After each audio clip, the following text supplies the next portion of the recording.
Aquele caso que aconteceu no Rio Hudson lá, seria mais ou menos Mais a ou mesma menos coisa? aquilo, isso.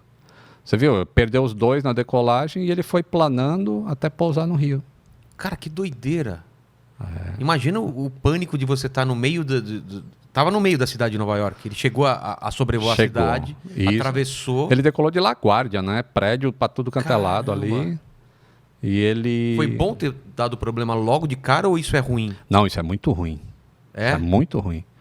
O ideal, né, se é que existe ideal, não existe o ideal menos- para o menos acidente. pior, né? Quanto mais alto você tiver, melhor. Justamente por causa da razão de planeio. Você tem tempo de planejar onde você vai pousar. E ali eles tomaram decisões muito rápidas. E ele decidiu pousar no Rio porque ele não conseguiria voltar para o aeroporto. Não tinha esse cálculo, não daria para chegar até lá. Ele, pelo que ele avaliou na hora, ele falou, se eu voltar, eu não chego. E, eu caí no meio de prédio, é bem pior Claro. do que tentar o Rio. E ele foi para o Rio.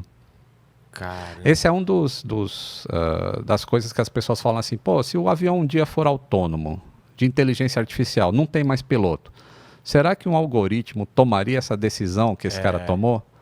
exatamente. Porque, Esse é um ponto, só que eu tenho um ponto também. Eu porque falo, deixa eu ver se eu entendi a pergunta dessas pessoas.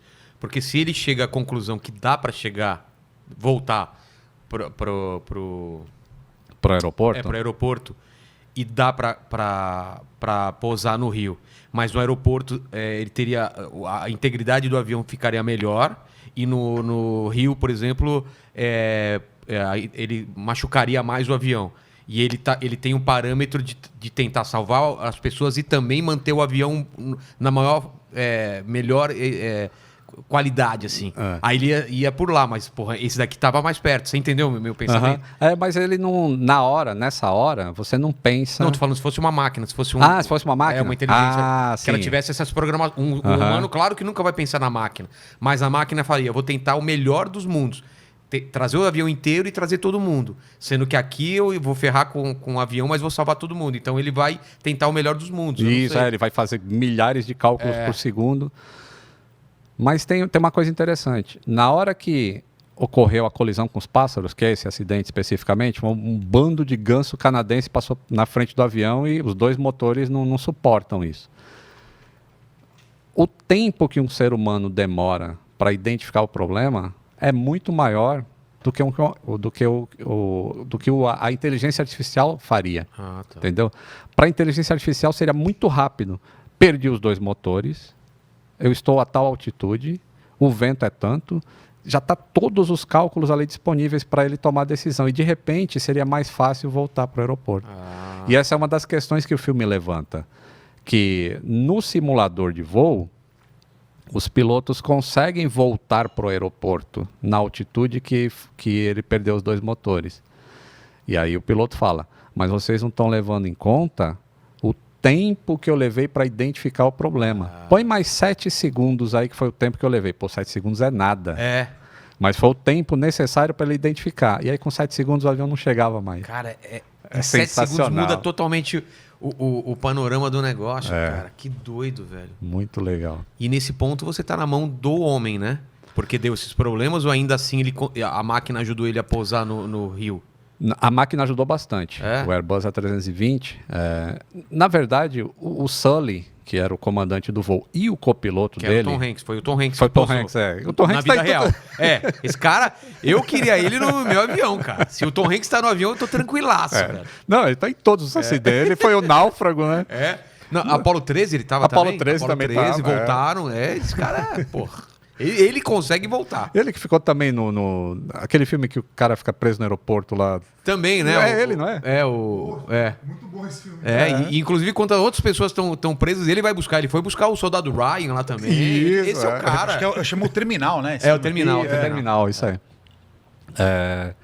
O que eu tava falando mesmo do... Que o Sully, o Sully, ele teve ajuda também da máquina. Sim, bastante. E ele tomou ações não previstas também no checklist. Existia um item no checklist que estava embaixo. Mas na hora que ele perdeu os dois motores, a primeira coisa que ele fez foi ligar o sistema de força auxiliar. Que se ele fosse seguir o checklist, estaria lá embaixo. Quando ele fez isso, ele manteve os computadores de voo do avião alimentados. Porque a força elétrica do avião vem dos motores funcionando. o motor parou de funcionar, não tem mais força elétrica. Então, na hora que ele ligou a força elétrica auxiliar, o avião continuou manobrável. Tipo de um gerador. Isso. Então, ele tinha os controles, porque o avião, esse avião específico, ele só funciona se ele tiver força elétrica e força hidráulica. Se ele não tem, não adianta o piloto mexer o comando dele, que é tipo um joystick, Sim. não vai mexer nada, não tem força hidráulica, não tem nada. Entendeu? E aí, quando ele faz isso, o avião continua manobrável e ele levou para um pouso praticamente perfeito no Rio. E ele tem que fazer isso e dar uma levantadinha na hora para não pegar. No caso, ele mantém, o computador mostra numa tela para ele qual que é a atitude, ou seja, o ângulo que o nariz tem que fazer para ele ter a maior distância de planeio possível. Isso é mostrado. Arrastar o máximo possível? Isso, existe um ângulo de nariz, para cada avião depende velocidade e ângulo, mas... Você fala muito em nariz, alguma coisa pessoal assim? Tem um colega, o Batistella, que ele me chamou de Nose. Aliás, ele mandou um abraço para você e disse que não perde um programa legal. seu, cara. Pô, não vou sofrer bullying agora. Não. Só comentei, porque é uma coisa que, né, tá evidente. Você é um Boeing. É o nariz de Concorde. De Concorde. Altamente aerodinâmico. Pô, vou depois falar do Concorde. Então tem esse lance de você colocar o nariz num ângulo específico para ele ter o maior arraste, como que chama isso? Para ele ter maior sustentação. Tá? Então ele aumenta essa... Se você coloca o ângulo errado, aquela razão de 9 para 1 pode diminuir para 7, por exemplo. Então você não vai tanto para frente. Mas é por quê? Porque o vento tá batendo, a asa tá um pouquinho levantada e o vento tá batendo aqui e tá sustentando? Tanto a fuselagem do avião quanto a asa é quem é responsável por a grande maioria da sustentação. Mas a barriga do avião também produz sustentação. Então você ficando em ângulo X lá que o fabricante definiu, você vai conseguir planar mais. Então é isso, ele manteve o avião naquela condição e você vê que ele não precisa apontar o nariz para descer, porque o avião já está descendo, a força da gravidade está trazendo. Gravidade que é outra coisa que também não existe para os terraplanistas. É outra explicação. Queria ver eles explicando um acidente desse. Mas enfim, a força da gravidade está trazendo o avião, ele só tem que manter aquele ângulo e tocar o mais suave possível. E foi o que ele fez, ninguém se machucou. E a avaliação que o pessoal fez foi perfeita, o pouso dele foi perfeito diante dessas condições. Sim. Que foi feito depois. Sim.